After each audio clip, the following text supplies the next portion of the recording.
اس وقت میں آپ کی خدمت میں دکھے دل کے ساتھ حاضر ہوا۔ اس رنج و غم اور افسوس کا سبب ایک ایسی شادی کی تقریب کی خبر ہے جس میں شاید اسراف اور فضول خرچی کا عالمی نہیں تو ملکی ریکارڈ تو ضرور توڑ دیا گیا ہے۔ چند دنوں سے یہ خبریں آنی شروع ہوئیں کہ پاکستان کے کسی شہر میں ایک شادی میں 2 ارب روپیہ 200 کروڑ روپے خرچ ہوئے ہیں۔ شاید آپ لوگ اندازہ نہ کر سکیں کہ اس خبر کو سن کر کتنی سخت تکلیف پہنچی، کتنا دکھ ہوا۔ ایک ایسے دور میں جس میں کہ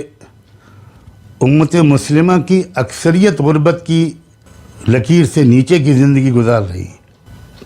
اور ایک ایسے ملک میں اور ایک ایسے زمانے میں جو عالمی وبا کی وجہ سے خاص طور پر جس میں لاکھوں وہ لوگ جن کے پاس روزگار تھا وہ بھی بے روزگار ہو گئے، ایسے دور میں اور دھوم دھام سے اور ایسی شادی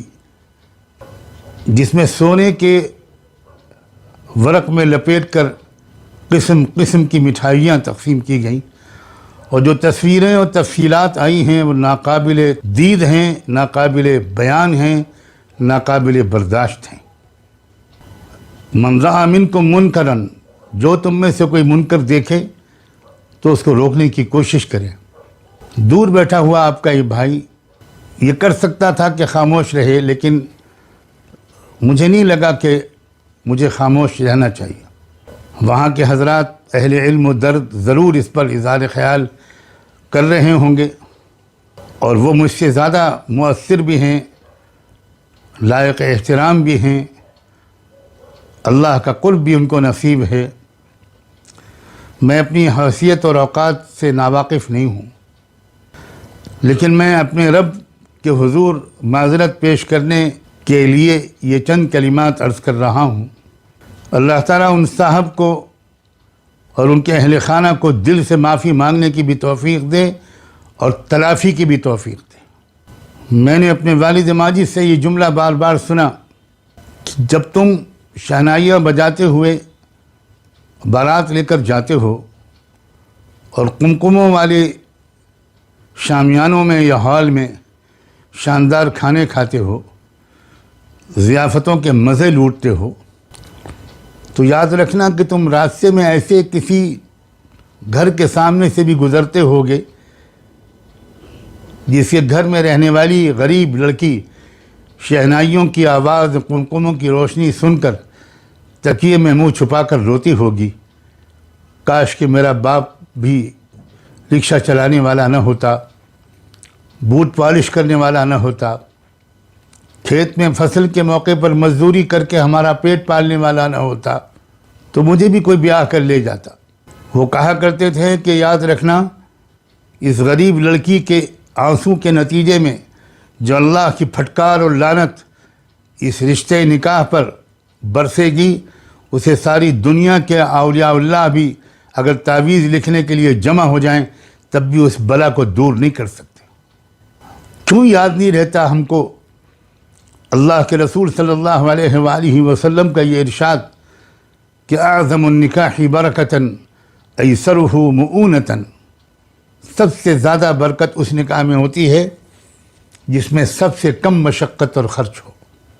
بیڑیاں توڑ دی تھیں اللہ کے رسول صلی اللہ علیہ وآلہ وسلم نے، اور صرف عرب کے بدوؤں کے لیے نہیں توڑی تھیں، ہمارے ملینائرز اور بلینائرز کے لیے بھی توڑی تھی۔ آپ اس ملک میں رہتے ہیں جس ملک کی معیشت بری طرح بھنور میں پھنس گئی ہے، بہترین مصارف ہو سکتے تھے اس رقم میں سے تھوڑے سے حصے میں آپ وہ تقریب منعقد کرتے، تقریب مسجد میں ہوتی، نکاح ہوتا، اور آپ رخصت کر دیتے عزت کے ساتھ۔ اور میں ایک گستاخی اور کروں گا، ہم نے اپنے اکابر و اسلاف کو اس قسم کی تقریبات میں شرکت کرتے ہوئے کبھی نہیں دیکھا۔ ظاہر ہے کہ نہ ہم یہ کہہ سکتے ہیں نہ آپ یہ کہہ سکتے ہیں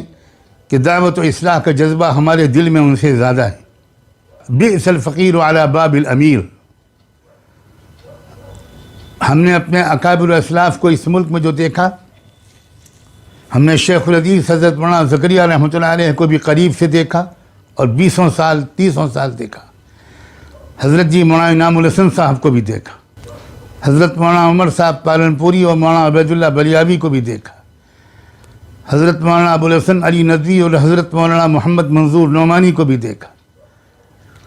حضرت مولانا ابرار الحق صاحب محی السنہ کو بھی دیکھا، عارف باللہ حضرت مولانا قاری صدیق احمد صاحب کو بھی دیکھا، اور سنا اور پڑھا تو بہت سو کے بارے میں ہے۔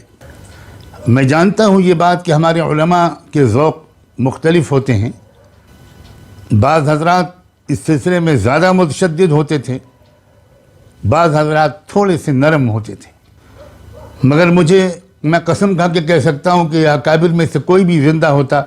تو ایسی شادی کے قریب نہ پھٹکتا۔ خدا کرے کہ میری یہ بات زیادہ ناگوار خاطر نہ ہو، اور جو فضول خرچیاں ہمارے مسلم معاشرے میں جو خوشحال لوگ ہیں اور ملک پاکستان کے اندر جو فضول خرچیوں کا رواج ہے، اس سے بھی میں ناواقف نہیں ہوں۔ مجھے امید ہے کہ میری یہ بات خدا کرے کہ فائدے کے ساتھ عام ہو، اور اس سے فائدہ نہ پہنچنے والا ہو تو عام نہ ہو۔ خدا کے لیے اس دور میں اپنے ایک ایک پیسے کو ذرا سوچ سمجھ کر خرچ کیجیے۔ آپ اگر اتنے بڑے تاجر ہیں تو آپ ملکی حالات اور آنے والے ملکی اور عالمی حالات سے ناواقف نہیں ہوں گے۔ بہت بڑی بڑی جنگیں ہمارے سروں پر مسلط ہونے والی ہیں، اور نہایت بھیانک قسم کے زلزلے، طوفان، سیلاب، قحط، خشکسالی،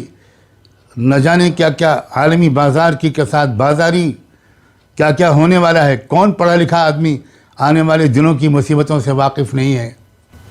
ایسے وہ لوگ جن کو اللہ نے اتنی دولت سے نوازا تھا، انہیں چاہیے تھا کہ وہ اگلے 20 30 40 سال کے لیے کوئی پلاننگ کرتے، کوآپریٹو سسٹم وجود میں لاتے، اور جو غریب نادار لوگ ہیں ان کے لیے مستقل طور پر لقمہ حیات فراہم ہوتا رہے، اس کے بندوبست کرتے، بجائے اس کے کہ وہ اس قدر دکھاوے پر اپنا مال اس طرح نالیوں میں بہا دیتے۔ اللہ تعالی ہم سب کو استغفار کی، اپنے رویوں کو درست کرنے کی اور معافی مانگنے کی اور تلافی کرنے کی توفیق عطا فرمائے۔ وآخر دعوانا ان الحمد للہ رب العالمین۔ السلام علیکم ورحمۃ اللہ وبرکاتہ۔